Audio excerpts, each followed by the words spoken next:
Hi, Shivani, and welcome to the About Her show. And as I had mentioned to you, that this show is about women achievers who we call women trailblazers. We provide them with a platform to come and talk about the journey of their lives with us, to tell us about the challenges that they may have faced, ups and downs, joys and sorrows. The idea behind it being to inspire the listeners, that's the women listeners, to get out of whatever is holding them back and realize their potential. As you would agree that most women have dreams, ambitions, they want to do things in life, but for one reason or the other, they're not able to do them. Here, the idea is to, let them listen to others and feel that if she can do it, so can I. And eventually, we want to build a community of women who are there to support, empower, and mentor each other. So, welcome to the show.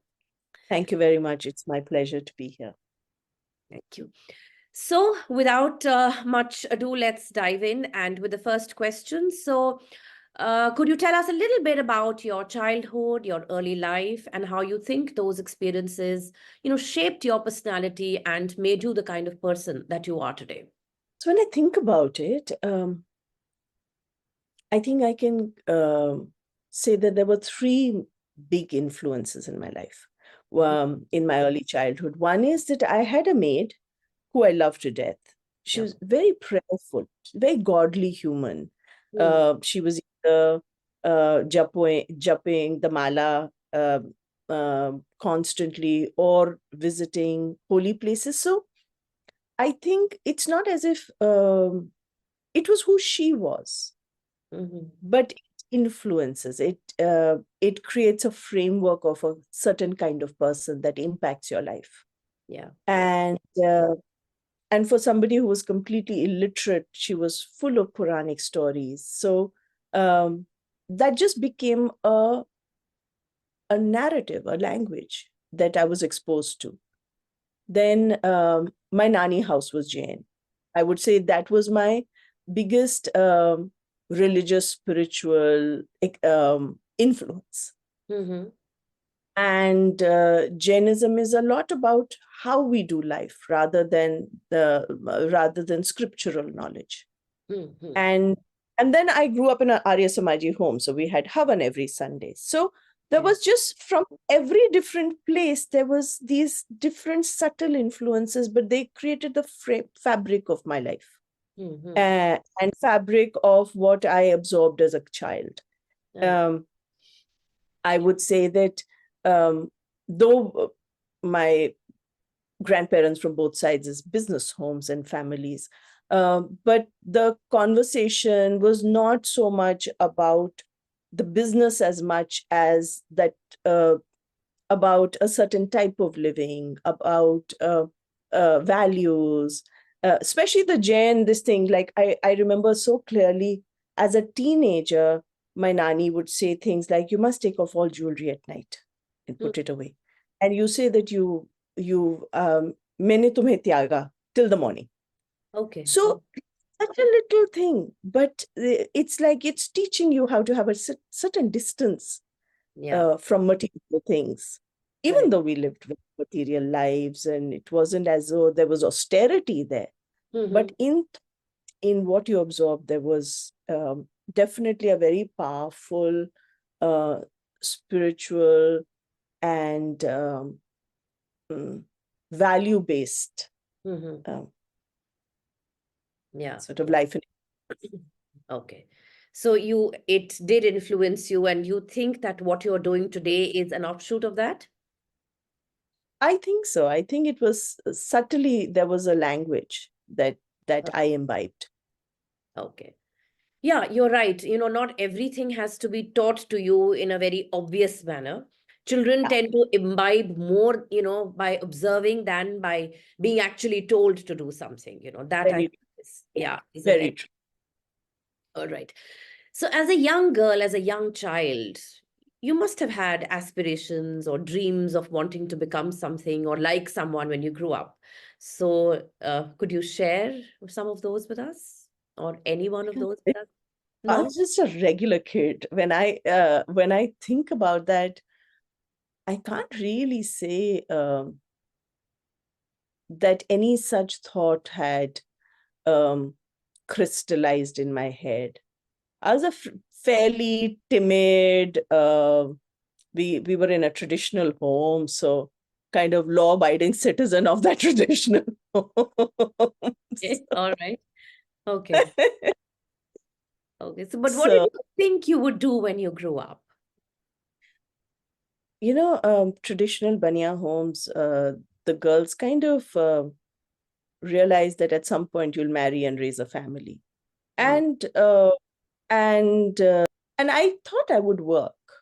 What that work would look like or how it would manifest was still. I also got engaged very early, so I must say that um, I don't really think I had any great narratives, to Okay. be candid and honest.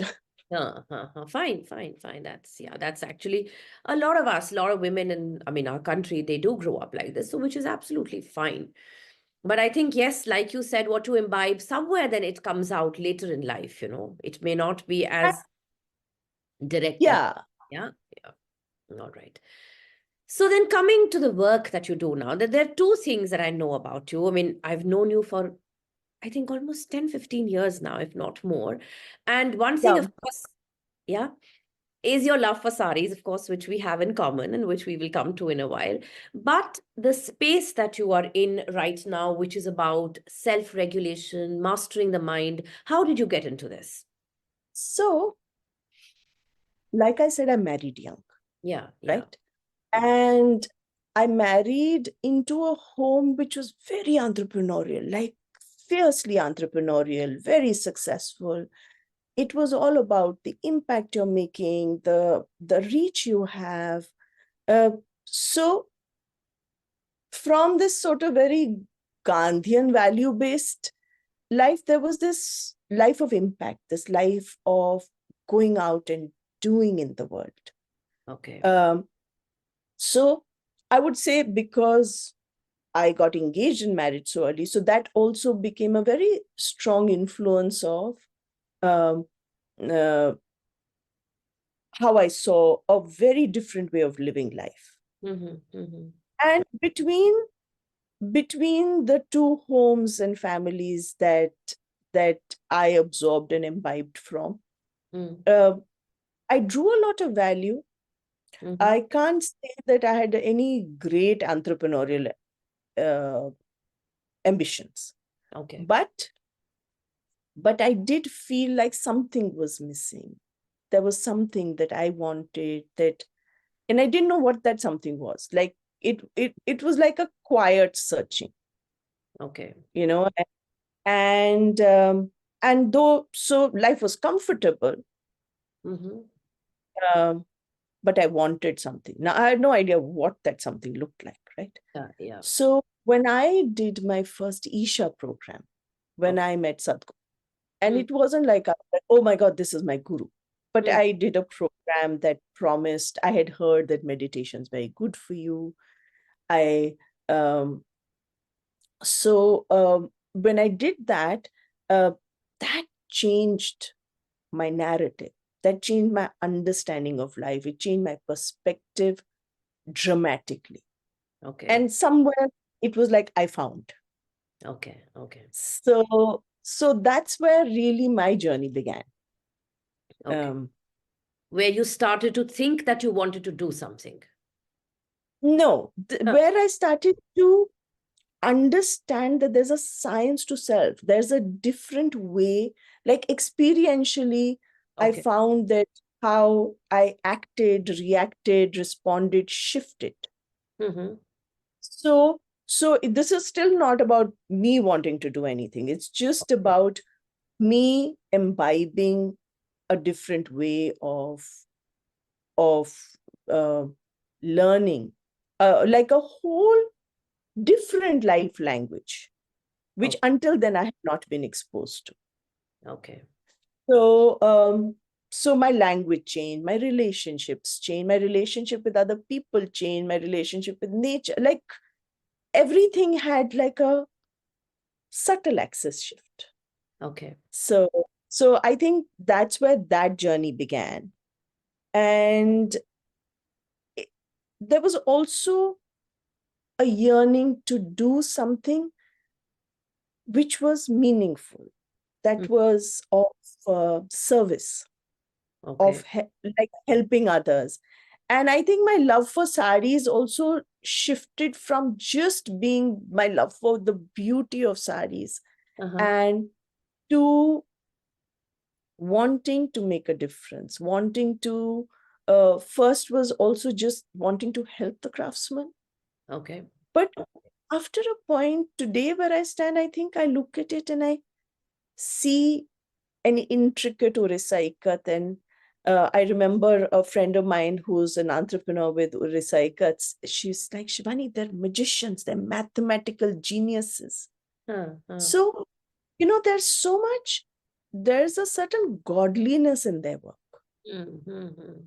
There's an alignment of themselves that comes out in the textile they create. So it all started to come together about our culture, about life, and that's how the journey. How beautiful is that? So then Seeker is what you are, I mean, the name of the organization that you are currently a part of or which you started. So what does it exactly do?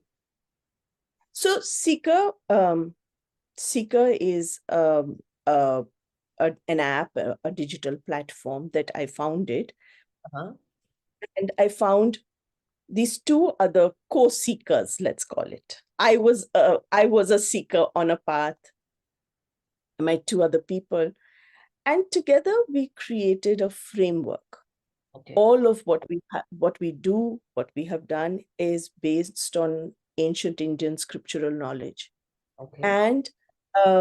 And together what we did was we created a framework that can measure the mind, which can help you understand where are you standing and how to move forward. And this is not just like material success. Because today the world sees everything from the lens of material success. But it's about holistically, where am I standing? Which part of my mind? How is my mind impacting every aspect of my life? And that quest or that quest to create value, to be able to give something to people that can aid and assist their life. That's when the Seek journey began, where the yogi meters journey. So what it does is, what this test does is it measures your cognitive attention. So what is your cognitive attention? Your ability to grow, learn, be of value. And so it gives you a measurement. Now, the mind is also like sort of driven in such a way that we like numbers. It helps us understand what growth is like, what falling back looks like. So the numbers can help you and assist you in that path. And so you don't just take a test. The test is the measurement. We run classes. We give remedies. There's mentoring sessions. So it became a whole way of helping people understand, giving them a framework. To understand their mind. To understand their mind and its impact on their life, and to understand how you can create a system out of your life so that it can be more predictable, so that the results are not accidental. Okay. So a very scientific way of, doing it, and measurable, objective way of doing it. Because yes, as you said, that numbers, we understand numbers. Numbers are definite. They give you some definite results, and so you kind of trust them more. Okay, so very interesting. All right. And we really, what we find is that all our ancient seers, all these ancient texts, they were scientists. Yeah. They were precise scientists. It was just a science of a different kind, one that modern science doesn't yet fully understand or ascribe to. Yeah, but you are right. Okay. So when you decided to embark on this journey, okay, like you said, it was a gradual transition. So when you decided to do that, I'm sure the journey must have had its share of like ups and downs and challenges. So if you could elaborate on some of those, and also if you feel that some of those challenges were because of your gender. I had spent a large part of my life volunteering with handicrafts and handlooms. Mm-hmm. So, taking on Seeker, it was tech and it was entrepreneurship and it was a platform. I was at sea. I wanted to do something. I wanted to do something that I found meaningful. But did that mean I was equipped for it? Absolutely not. Uh, we had put a team together. So I would think to myself that I'm my office's biggest intern Mm. Okay. because I was learning on the go. Yeah, yeah, And okay. I think that it's not necessarily about people who have lots of knowledge. It's just really about your commitment to what you want to do.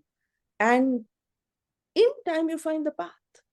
Yes. But perseverance, just sticking it out through the darks Yes. Yes. and uh, not be willing to let it go. Mm. Mm. That is very important. Yes. It's very important. So I remember hearing a story where it was like a guru telling the story about when people are seeking, they'll dig 3 feet Mm. and they'll say, no water. Then they go somewhere else, and they'll dig another 3 feet. Mm. Mm. Okay, no, this place is not working. Let me try somewhere else. Saying that you just keep digging that 3 feet or five and you give up because you think you can't find water. But the truth is that if you just stuck it out in one place and kept digging, some point you're going to hit water. Yes. Yes. I think that So belief is very important. You have to believe in what you're doing. Yeah. commitment. Yeah. Yes. I believe also, like, if you know that your intention is in the right place. Like Yes. for me, I was wanting to create something. I wanted something um, that was in this space. Mm. Um, but now I want to do something. It's in this space of seeking, helping. It's got a scriptural basis to it. But now, how to make a business out of it? How to deliver that value? How Mm. to convert from a desire to something that works is a journey. Awesome. And there's many a hiccup in it. There's many a times you get it right wrong, and that's usually the way how you find out the right. Yes. Yes. You have to experiment and you have to be kind of open to, fail maybe a couple of times, but then, like you said, stick it out, just be consistent and be at it. I think Yeah, that is the secret behind it. I think gender. No, I don't think it's about men or women. I think it's just about uh, where is your focus? Who are you? Like, what are you contributing? How much did you learn today? How much did you shed off um some pre determined notion you might have had, Yeah. Yeah. which is not serving you well? So, no, I don't think the journey has been about me as a woman. It's just been as me as a person that's seeking to find something, to create something. Mhm. So tell me, Shivani, you set out on this path after being married for some time and you had your children, all of that, right? So it was a gradual transition, a gradual process wherein you ultimately now you're at in a space where, yes, you're doing something that you want to do, other than the, like run of the mill, which every woman has to do, family and all of that. Now, if you were to come across a woman in your kind of a space who's going through that but wants to do something, so what would you tell her? I mean, how would you inspire her that, okay, I want to do something but I don't know and I'm still bogged down by the mundane of life, what I have to do as a wife or a mother or whatever. So how would you motivate them, or how would you encourage them to kind of believe in themselves and ultimately maybe do something? So I think there's a few things to it. First is that you have to be willing to fail. Like, one of the things that really comes in the way is this over obsession with success. Yeah, yeah. You start with, before you even begin, you really just want to be successful. So your focus is so much, anybody's focus is so much on the end result, that you're not putting enough attention to the path. Yeah, yeah. And that's very important. It's very important to firstly just know that your relationship with should be about what you're doing, about what you are giving to it, rather than how it will play out. Yeah, And okay. it's a really difficult thing I'm asking of you, me, or anybody, Huh. because of course we want to feel that success, but um, the truth is that unless you're not going to love the journey, unless you're not going to um, uh, just have belief in trying it out, it's you're going to be, you want to grow what is in the here. Hmm. Eyes are somewhere in the future. So Yeah, what are you actually giving attention to? Only if that attention goes to what is in the here will that future manifest. correct, correct.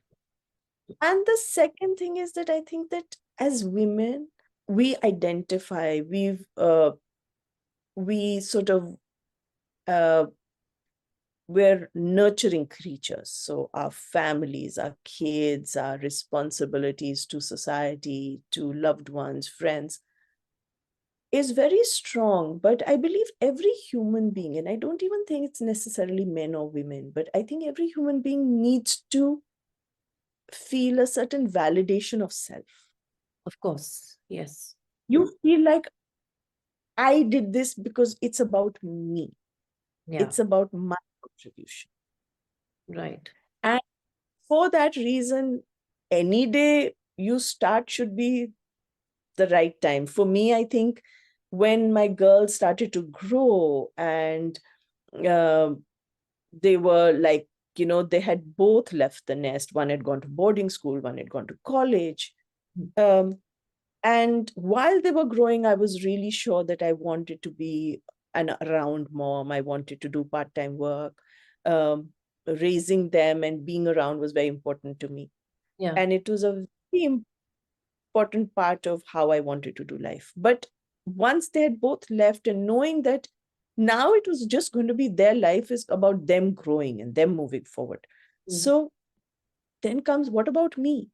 Yeah, yeah, yeah. Uh, what do I what is my talent? Who am I? What can I do to be of value, to help, to serve, Mm. uh, to create? So I And think, in big, always, it's just important that we honor that little voice.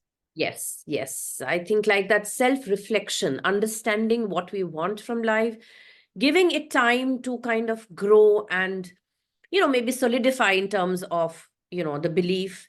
And then, yes, set out. And of course, like not measure it with, the way it is being measured today, that outwardly measure of success, but the Right. inner satisfaction. This is what I want to do. And I'm doing it because, yes, you're right. I mean, those outwardly measures of success, I don't think they can give you joy or happiness or even contentment for a very long period of time. Because I also feel that they're, And transient.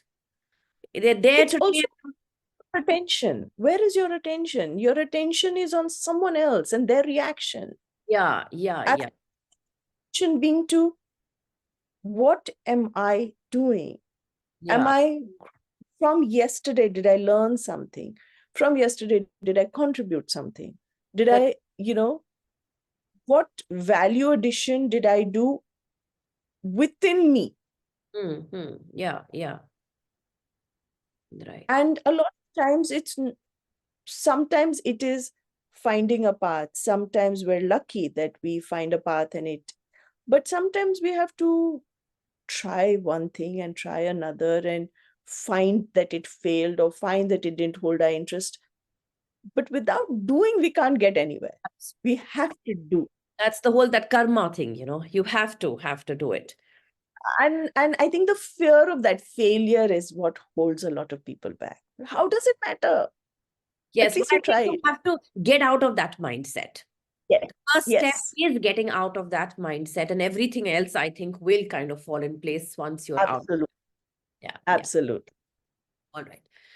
So, Shivani, yes, work and family and friends and social circle, all of that, that's the normal part of life. But of course, there are days when we are down and out, not so kind of bright and chirpy. So, how do you motivate yourself to stay on track on days when you are not so, upbeat about things?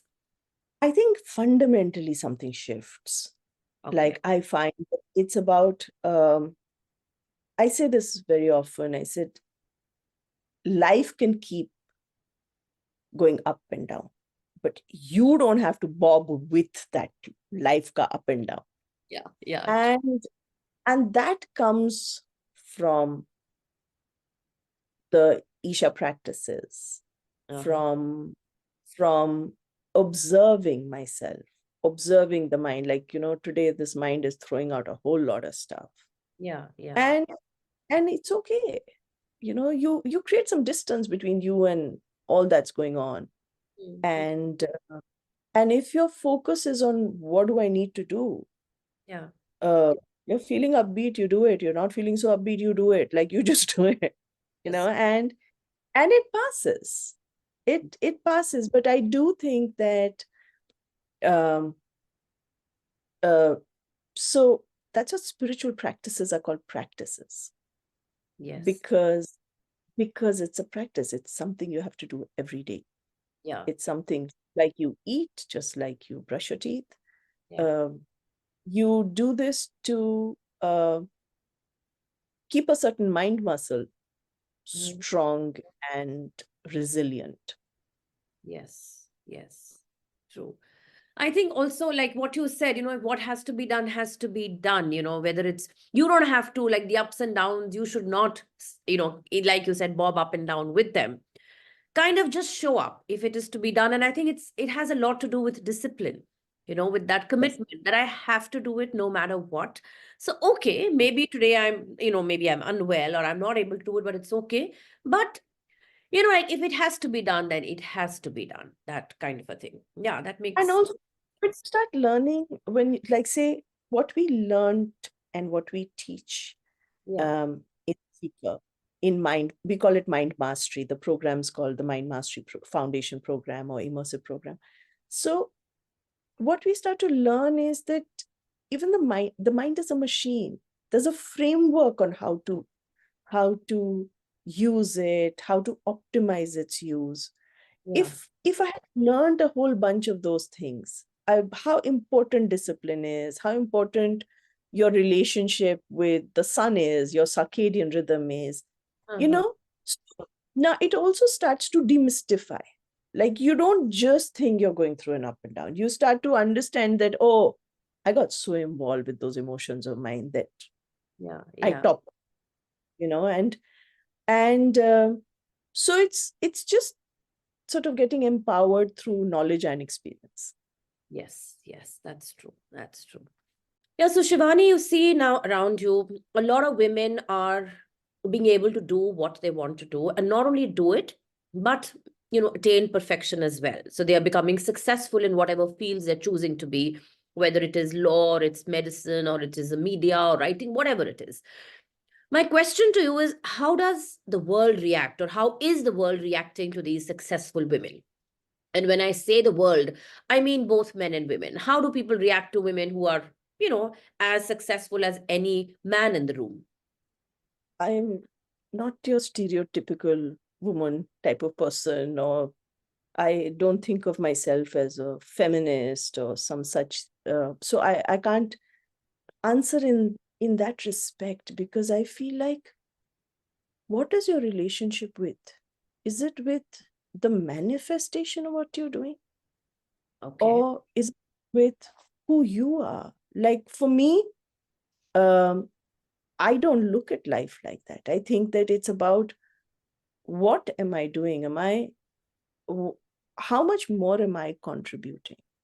How much more is, um, can I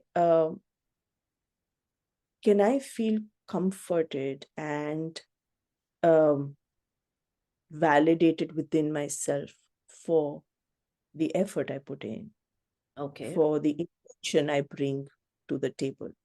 Okay. And the truth of the world is that it doesn't always do things the way you want them to do. Yeah. But at least if you are happy with what you did, if Yeah. you are satisfied, if you are dead sure of the path that you're on, then one person is all right with it. Yes. Yes. And will the world, um, like, have we known the world to be fair? Oh, yes. Mm. We have. Yeah. Yeah. So people are people and people will do what people do. Mm. And, you know, one of my favorite perspectives is that, did Gandhiji give India freedom because the Brits were aligned and clapping and making way for it? Mm. Or was he so single-minded in his purpose of what he wanted to do that it didn't matter how the world ultimately sort of made room for what he believed in and what he was working towards with a lot of resistance. Yeah. Yeah. Yeah. So yeah, I guess So ultimately it is your satisfaction, your contentment, and your happiness with what you're doing. If you're okay with what you're doing, then contribution, you know, where is my attention? Is yeah. it, again, is it on other people and their reaction to what I'm doing? Or Hmm. am I focused on learning, growing, goal setting, chasing those goals? True, true. That I think is very important. And it is, again, it's the mind. We have to understand that. Yes, Yeah, true. So everything actually then gravitates around that. Okay, absolutely. all right. So Shivani, I'm sure you've noticed around you that a lot of people in their, late 40s, early 50s, or even earlier than that, are nowadays moving to other careers, doing things which are completely opposite to what they were doing earlier, and which I would like to term as midlife rebooting. Okay, so why do you think this is happening? I mean, is it that people from the older generation were not aware of their passions or other interests apart from their work? Or is it because now we are in a better position as compared to maybe our parents, and have the ability, the capability, and maybe the wherewithal to do what we want to do other than the work? So I think that um, a few things, I think at every point in civilization, Mm-hmm. different things become different norms. Yeah. And every set of parents, like if we look at ourselves as a set of parents, then every set of parents will look back at their parents and see that they've grown beyond where their parents were standing, Yeah. you know. And life is about progression. Of course. And with the advent of the amount of opportunity and the amount of knowledge, information that we have access to, Yeah. Yeah. I think that what's happening now is that um, the possibility of all the things that we can do, our exposure to the opportunities is so much more. Yeah, that's right. You know, like if, forget our generation, but when our parents were choosing careers in India, it was like lawyer, doctor, Yeah. business, accounts. Like, you know, there was only some two, three, four things. Mm. I still remember I had a school friend when I was in high school who said, I'm going to be a pilot. Huh. And I was so confused. Like, Mm. yes, pilots who'd fly planes, but I didn't know anybody who was a pilot or who said, "Oh, I'm going to be a pilot." Right? So it was very unusual a profession. Yeah. But now there's just more exposure. So I would like to say we're coming more and more into our own rather than just following um, the familiar, The straight jacket, maybe. the straight or the much walked path, Yeah. you know. Yeah. That's right. So you're right. There is exposure, there is awareness, and then there is flexibility, acceptance. And also, I do feel that, especially if you speak about women, um, once your active years of parenting are over, Yeah. when you have adult children, Hmm. it also, in many ways, sort of changes priorities, changes options, changes the landscape of your opportunity. Correct. It does. It does. It makes a lot of difference. Yeah. So All it's right. exciting. It's Of actually course. exciting to see people um, look at these podcasts that you are doing or what I am doing. Yeah. It's I don't think if 10 years ago somebody told me I would be doing this, I'd be like, I'm not sure what you're talking about. Yeah. Yeah. Like, You're right. So that is what this awareness, this opportunity, and of course, yeah, I think social media is playing a very critical role, because when you see other people doing it, obviously you get motivated, and your the vista opens up. There is so much more. You become aware of what you can do. If you're like living in a closed room with no exposure to the outside world, you're not likely to know what's happening. But when you open up, there is like a whole set of things that, whole set of options that kind of unfold before you. I think that makes a for lot of. sure. I remember like during lockdown, Mm. scrolling Instagram and seeing the story of this 86-year-old lady in Punjab starting a laddu business. Yeah, yeah, yeah, yeah, yeah, absolutely. I was like, "What?" Awestruck, absolutely awestruck that, oh my God. Yeah. Delighted, saying, look at the power of what's possible today. Mm-hmm. Digitization has done that. It has been an equalizer. It has been a disruptor completely. Absolutely. And again, it's the mind. Mastery over Yes, mind. of Age is course. not a barrier, Of course. your mind that you, Yeah, like yes. you don't want to be cloistered. You want to shed your boundaries. It's not about someone else's glass ceiling. What about your own head ka glass ceiling? True, true, true. Very true. Very true. All right. So Shivani, normal, I think, circumstance for most women where we have to juggle different balls and different roles all the time. I mean, I don't want to elaborate. I know what all we have to do all the time. So is there any way that you have found, how do you juggle the various roles that you have to play in your life? I don't juggle. I Okay. do what I do at different times. Right. When I have to Right. take care of my kids, I take care of my kids. When I have to work, I work.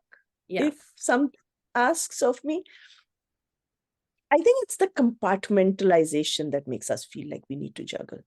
Okay. Okay. Uh, you can live your life being, you know, if there is this beautiful version of Sangeeta, now that same Sangeeta will bring that beautiful version to the podcast and she'll take it to her kids and she'll take it out when she goes out into the world and she takes it to her marriage. Yeah. It's that. So I don't think of it like that. I think Okay. that again, it's about whatever you're doing. If you can do it with a certain um, focus and intention, then each bit of what you need to do will be done well. So I'm maybe. not saying I need to do all of it well, but No, no, no. I am um, uh, it is my aspiration. So maybe Shivani, knowing when to do what. If I Yeah. know that right now this is what I need to do, I do it and I give it my 100% and not think about the 20 other things that I have to do. Just be focused. Again, the mind. We are coming back to it again and again. That's the point. See, it's about the quality of your attention, Yes, yes, right? absolutely, absolutely. And there's two things. There's one is the quality of your attention because when you'll give all of it to one thing, Yeah, then that get done with a certain level of proficiency. Yeah. So you move on to the next thing, then again you give that same quality of attention. That's one part of it. The second thing is clarity.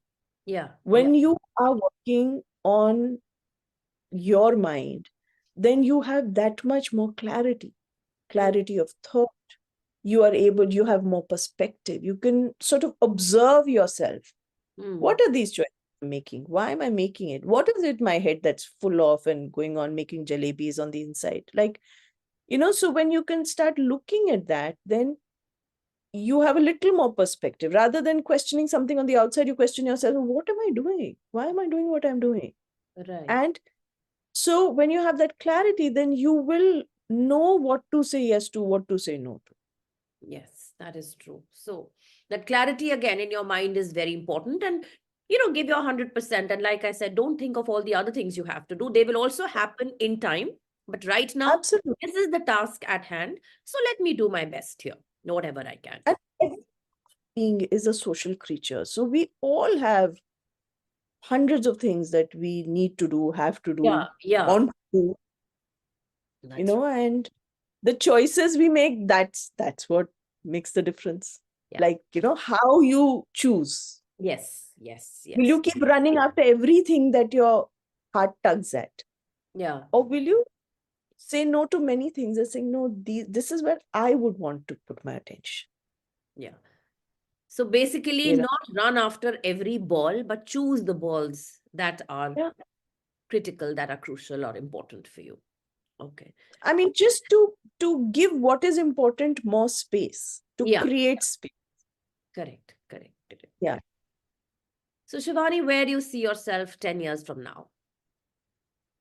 I think more of the same thing.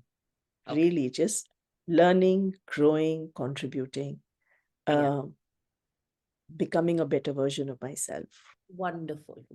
I think every woman needs to believe in that. Learning, growing, evolving is a constant, should be a constant in life.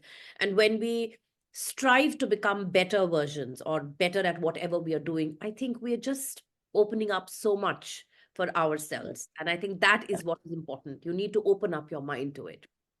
Contributing, lots and lots more of contributing. Great. That's a wonderful thought. And my final question, which, as I always say, I ask every woman guest, can a woman have it all? What does have it all even mean, Sangeeta?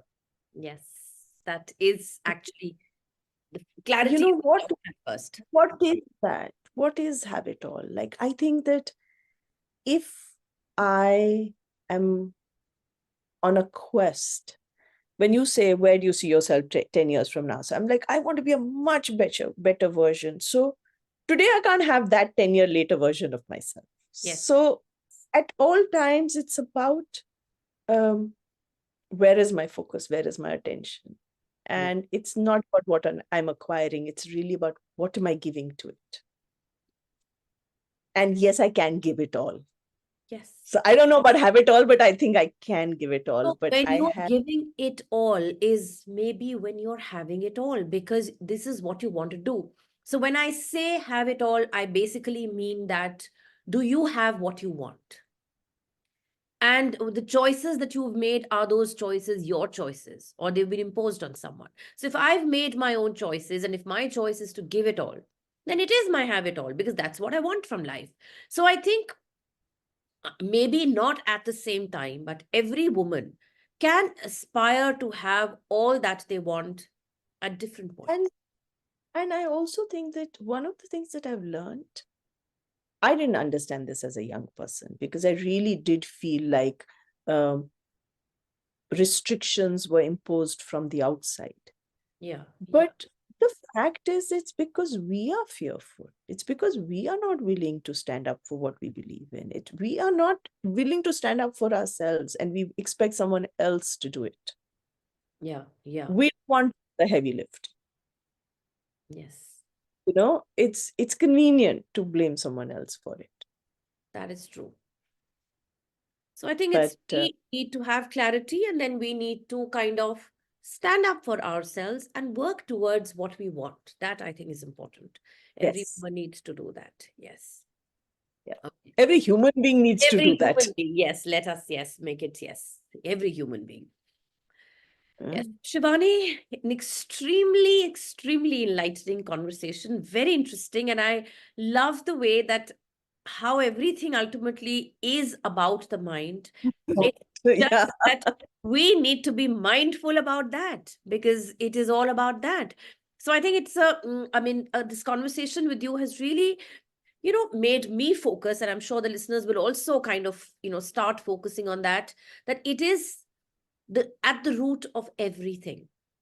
Whatever we want, whatever we do, whatever we don't want in life, the root is the Yeah. mind. And I think this is Yes. something that this conversation has brought out very beautifully. So thank you so much for being on the show, and I hope you enjoyed being here. We certainly enjoyed having you with us. Well, thank you so much for this opportunity to share, to be a part of your wonderful quest. And I do hope that all of my, ruminations and learnings are of some value to people out there. Oh, definitely, definitely. Actually, we have no idea how they can impact and how they can create value, but they most Yeah. certainly can. That I firmly believe in. But it was my pleasure to share. Thank you so much. So thank you so much for the opportunity to do it. You're most welcome. All right.